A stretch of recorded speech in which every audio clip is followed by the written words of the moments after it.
Lyon Ville Inclusive, cette maxime constitue l'un des défis que nous nous sommes engagés à relever dans notre plan de mandat. Nous voulons construire une ville qui érige les principes d'humanisme et de solidarité au cœur de nos actions. Pour y parvenir, nous devons faciliter l'accès aux droits fondamentaux et universels des personnes les plus fragiles, se soigner, se loger, se vêtir et se nourrir. Lorsque nous parlons de personnes vulnérables, je ne pense pas uniquement aux sans-abri. Leur nombre est important, 2500 à l'échelle de la métropole, dont une majorité à Lyon. Je pense également aux jeunes en rupture familiale, aux femmes isolées et à toutes celles et ceux que le contexte familial et économique fragilise. Comme je vous l'ai dit à plusieurs reprises, cette situation s'est aggravée avec la crise. Je parle au nom d'Annèche Bourron, vous l'auriez compris.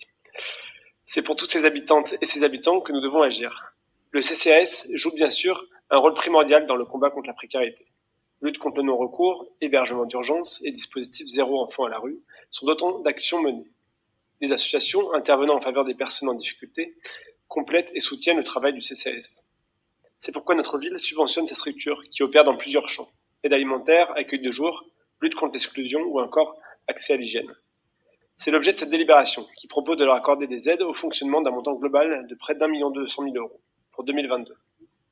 Comme le 4e arrondissement n'échappe pas à la pauvreté, à la précarité et à l'isolement, 2 associations locales sont concernées: l'accueil de jour La Rencontre du foyer de Notre-Dame des Sans-Abris et Vestibus. Bien sûr, les Restaurants du Cœur et le Secours Populaire au titre de leur action générale sur la commune, dont la Croix-Rousse. Je tiens aussi à souligner que la Fondation Notre-Dame des Sans-Abris, notamment, va bénéficier d'une convention triennale de financement. Ce mode de contractualisation inédit lui permet de stabiliser ses missions et ainsi sécuriser la prise en charge de ces publics précaires.